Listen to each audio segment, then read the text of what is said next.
Hey-o. Still waiting on the browser to catch up with me. Oh, there it goes. Okay, cool. Oh.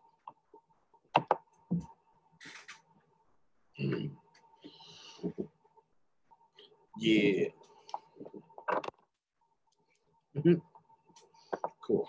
All right, so I'm actually going to the Digital Foundations group as soon as I can find it. Should already be shared. Looks like it's not there. Okay. Let me go back and find it real quick. Make sure it's shared to the Digital Foundations group. And that is the only place where I'll be accepting any type of comments at that level. All right, so share to a group.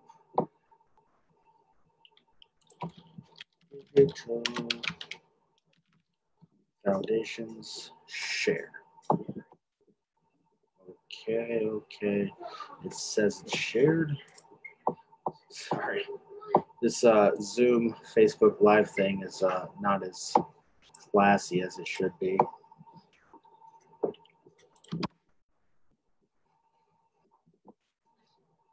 Boom, there we go. Now I can see my face on the Digital Foundations group. Awesome. All right, so today's lesson numero uno, right, is about finding your purpose. So when people talk about, figuring out what you want to do with your life and stuff like that, they're always talking about your passion, right? And your purpose is a combination of what you're passionate about and what you're good at, but neither one of them necessarily has to really have anything to do with what your purpose is, right? And the reason that we need to find your purpose is because if you're in a business and your purpose does not align with your business, then you should not probably be in that business. There's a lot of reasons for this. The most important reason is that if your purpose aligns with your business, the probability of your imminent domination over all your competition is there. And that's what we want to try to figure out before we even dive into what the actual other potential issues of our business are. And so that's kind of what I'm hoping to do today. And one of the resources that I want to promote today is a book called The Third Circle Theory. I'm actually going to pull it up from Amazon and post a link in the Digital Foundations group. Right. So the Third Circle Theory is a book specifically dedicated to two specific factors. The first one is finding your purpose. The second one is figuring out which circle you fit in and identifying ways to elevate yourself between the circles. And if you've never read this book, that's not going to make any sense to you. But I'm going to try to see if I can break it down a little bit. So in the Third Circle Theory, you have three circles, and each circle has its own purpose, has its own type of person that goes into each of those different circles. And if you actually look at the link that I just posted inside of the Digital Foundations, inside Digital Foundations, I pasted the link for Amazon for where this book can be seen. There's also a little preview of that page, and you can see that there's three circles. The first circle has 8 slices, so to speak. The next circle has 6 slices, so to speak. And then the third circle doesn't have any slice. And so this whole book identifies what those circles are and how to elevate yourself from circle 1 to 2 to 3.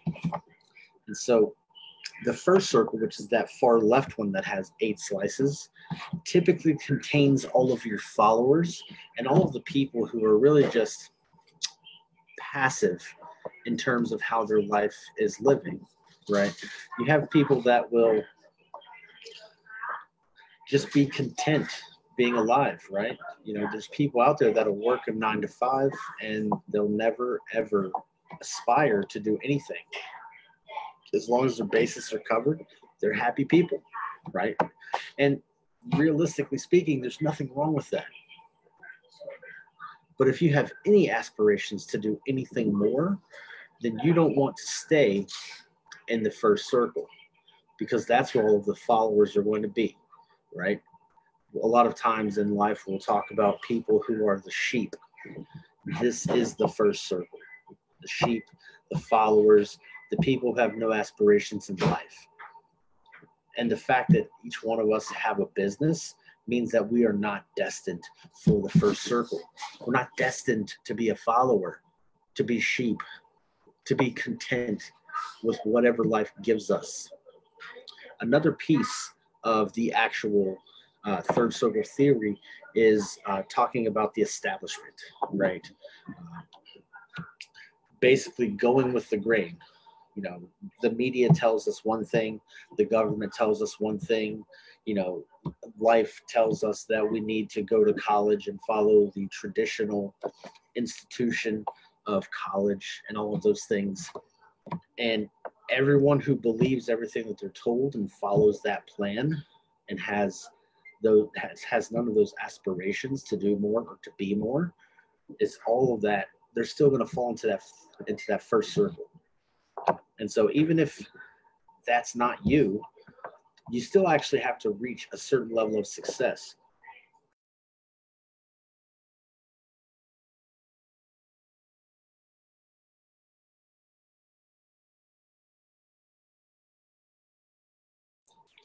You still have to reach a certain level of success before you can actually elevate out of that first circle.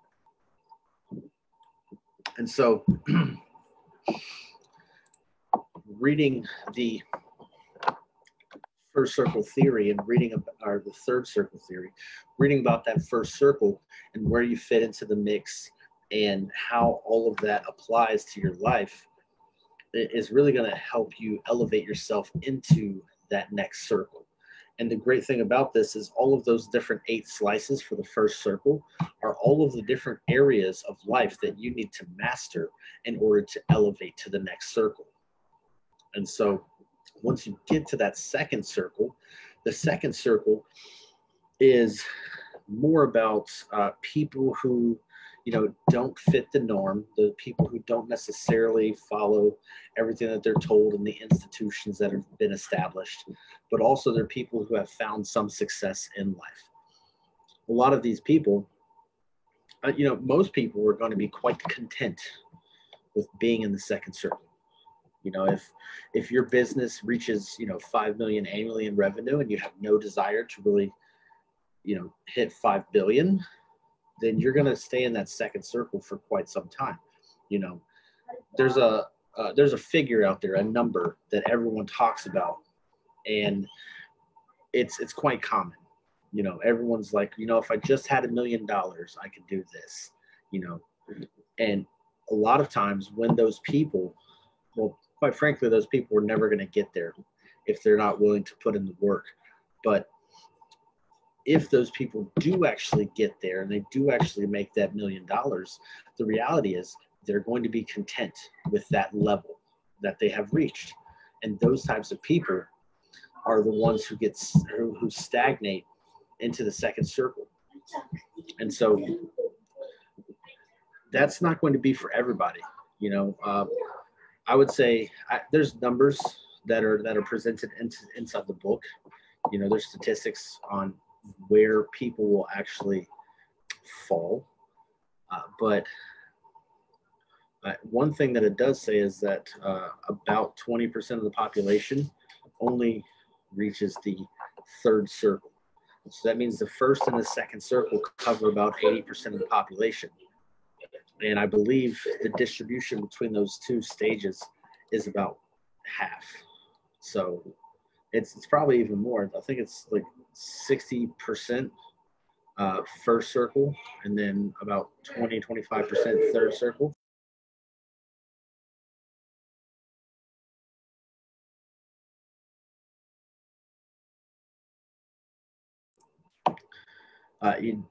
I think it's maybe 20 to 25% who actually get to the second circle, and the people who actually get beyond that is less than 20%.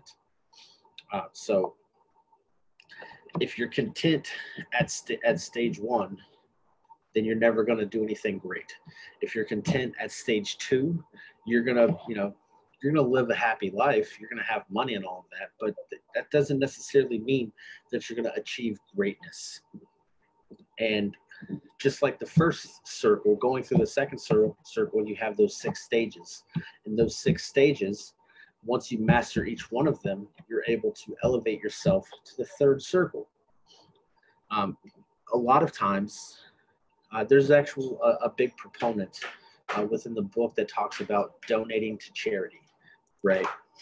And part of this actually talks about the difference between just giving charity money and having that little feel good inside for a moment that says, yep, I gave $1 million to charity this year.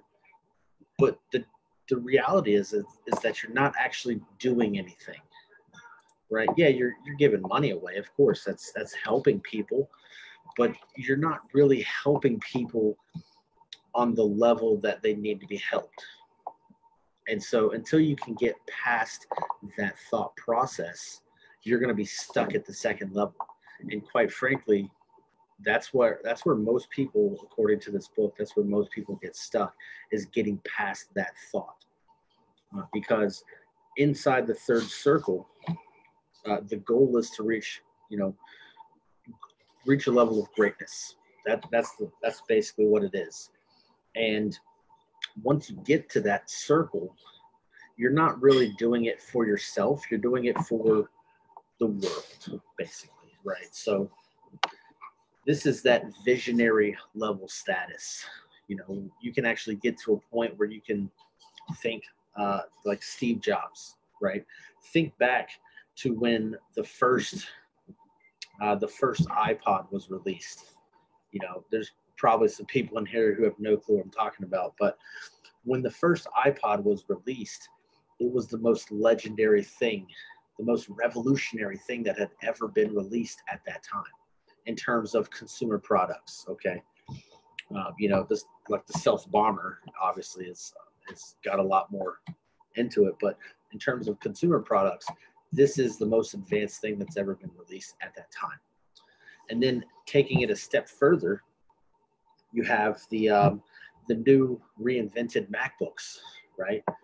There was actual video done where Steve Jobs was working with John Mayer, and they actually recorded a song live on stage in front of everyone to see.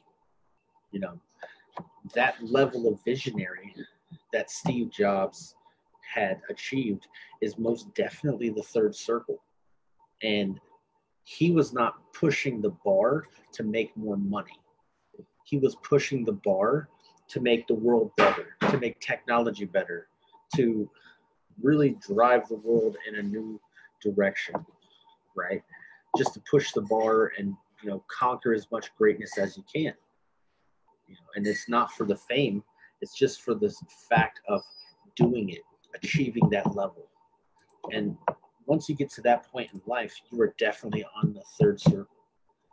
And so throughout all of this, the reason why all of this matters is because throughout the course of all of that, you're going to be able to determine what your purpose is.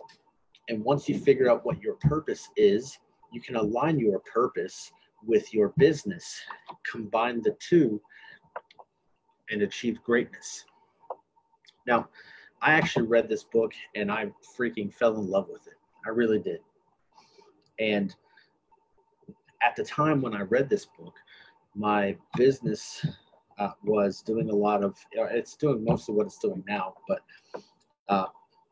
so my business is Carbon Digital.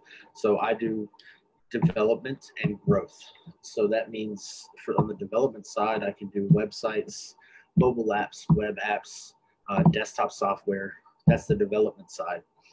On the growth side, that covers all of these elements here in the digital foundation. So that's branding, traffic, conversions, outreach, work, and people. So at this point in my life, before reading this book, I actually did not include work and people. And so if you're wondering what I'm actually looking at, this is the header, the cover image for the group that says, here are your problems, and it lists out 6 different areas.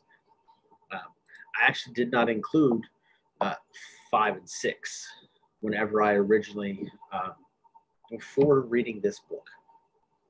And after reading this book, I came to the determination of realizing what my career has been thus far. And my career in supply and logistics has been the same thing everywhere I've been. And it's sad to say that it's true. And the reality is that I knew this. I knew exactly how my career has been. I knew exactly where I was at. I could see the writing on the wall, but I didn't actually put the pieces together that this was my purpose.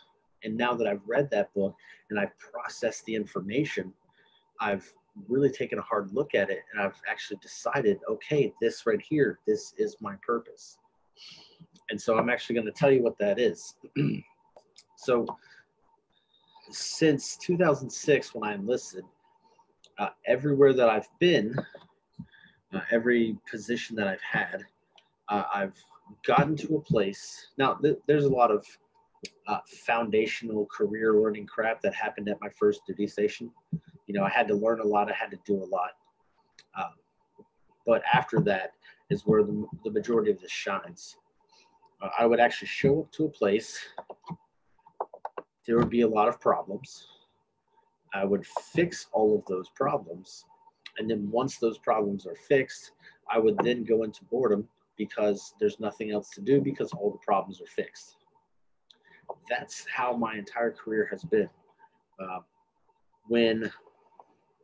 That's at least half of it's been that way. The other half is followed suit. Like, I didn't actually get to finish at one of my duty stations. So that doesn't necessarily mean that it wasn't on the same vector, but nonetheless, that's how everything's been.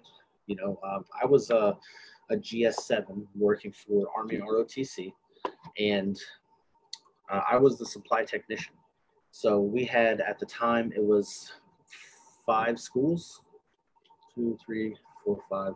Yeah, it's like 5 or 6 schools under our battalion. And each school location had about 10 people, roughly. One of them was condensed into 2 schools at once. But anyway, we're looking at like 40 people, 20 to 40 people, and all students. And it was my role to support the entire operation from a supply and logistics standpoint. And when I first got there, I was told specifically, hey, don't worry about the 4th floor because it's probably going to, or because the last guy who was here didn't get to start on that until he was about 1.5 years into being in the job. And I'm like, oh, okay, that's cool. And then I actually got to see what they were talking about. The 4th floor became like a dungeon almost, or a lair, where all of the crap that is accumulated over the years just went in there. Oh, we don't know what to do with it. It goes in there. We know what to do with it, but we don't want to deal with it. It goes in there. And so we're looking at like 15 years of accumulation, all tucked away in one room. And that was the 4th floor. So they told me, wait 1.5 years before you actually start on that. Well, I was only there 1.5 years. And in that time, I had overhauled my office. I overhauled the office down the hall, which contained all of our uniforms, all of the uniform apparel, the dress uniforms. In my primary office, I had a lot of gear, and I had a lot of, for those who are not military, this might not mean anything, but I had physical fitness uniforms and combat uniforms. In the other office, I had boots, all of the dress apparel, and all of the ribbons and rank and stuff that went on to all of the uniforms. All of the office supplies were in there. all of that stuff. In another area, we had this was our vault, so to speak. This was where all of the weaponry went. This is where all of the terrorist level training type crap went. Everything. Multiple lock situation. Everything's locked down, just like a real armory. It's pretty comprehensive. And then the other area is that fourth floor that everyone was talking about. And so I overhauled every single bit of it. We're talking, I had to drive, this was in Arkansas, Central Arkansas. I had to drive to Texas. I drove to Oklahoma. I drove to Missouri and even Kansas throughout that year and a half. And I got rid of all of the excess. I took all of the junk down to the junkyard. I went and revalidated all of our gear that we had that was signed out from other places. I did everything in a year and a half.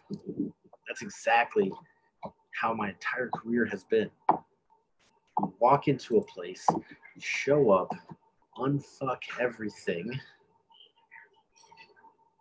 and at that point, the entire process is streamlined. The entire operation is operating at maximum capacity. And once I hit that point, then I fall directly into something called boredom. And it was no different at my next job. The same thing happened there. This was a systems analyst role. And we had, a couple 100,000 errors to go through. And we did. I was there for 2.5 years. About 2 years into it, I started running out of work. And the reason I was running out of work is because we started having to give off on the team that I worked on. We started having to hand off our work to other teams so that those other people could stay busy. And when that started to happen, I just ran into complete boredom. As soon as I was offered a job, I was out the door. Even in the job that I'm doing now, it's the same thing everywhere I go. I go in, try to conquer the world, apply process improvement to everything, and then boom, everything's done, and then I go into boredom. That is my career. In a nutshell, in a single word, that could be, I could be labeled like the fixer or something like that. And so it wasn't until that I hit this realization that this was what I'm the best at. I'm really good at websites. I'm really good at supply and logistics. But this one minute factor overpowers every bit of that. So this is that one thing that has become my purpose. And so I took that purpose and I reassessed my business. And my business, as we discussed, is development and growth. So all of that growth stuff, I didn't even have fully developed or anything like that. I was just like, yeah, I do this stuff, which is a problem. But once I realized what my purpose was, I went back and I reassessed. And whenever I reassessed, I realized that I'm not fulfilling my purpose within my business. And I took my entire business and I started figuring out, how do I realign my business to match my purpose? And so at the end of the day, if I could take everything that I do now in the digital space, or even all of the experience I have had over the past 14, 15 years in supply and logistics, if I could take that, walk into any company, execute all of that, and then pull out, let them keep running the show and move on to the next company and make a shit ton of money doing it, then that's a smart business plan. It really is. So instead, I become more of a consultant, like an auditor / consultant type of thing, where I come in and I figure out what everything broken is. I tell you what the problems are. I tell you how to fix them. And then either you fix them or you have me fix them, and I charge you an arm and a leg. And then on top of that, I don't have to worry about getting stuck there and hitting boredom, because that's not my company, right? I'll just roll out to the next project, and I'm good. And that's why I've restructured my business to be like that, because that aligns with my purpose. And so now that it aligns with my purpose, I'm actually going after the types of companies that I should have been going after all along. And so once you actually figure out what your purpose is, you can do this same thing in your own business. It really is a beautiful thing once you can align what you're doing with what your purpose is. And so that's why I charge each of you to not only read this book if you can, not saying you don't know how to read, but if you can put it down in a couple of days, that would be pretty awesome. It took me like 4 days to read. And I'm not even a super fast reader. I just read consistently. I read every day now. So I at least read, I try to put down at least a chapter every day. So that's why it takes me longer to accomplish the reading, but also at the same time, it's I have that consistent growth, kind of like the tortoise and the hare. I'm the hare when it comes to reading. So if you guys could read that book, that is not an affiliate link of any kind. I just pulled up Amazon and found it. So I don't get paid for any of that.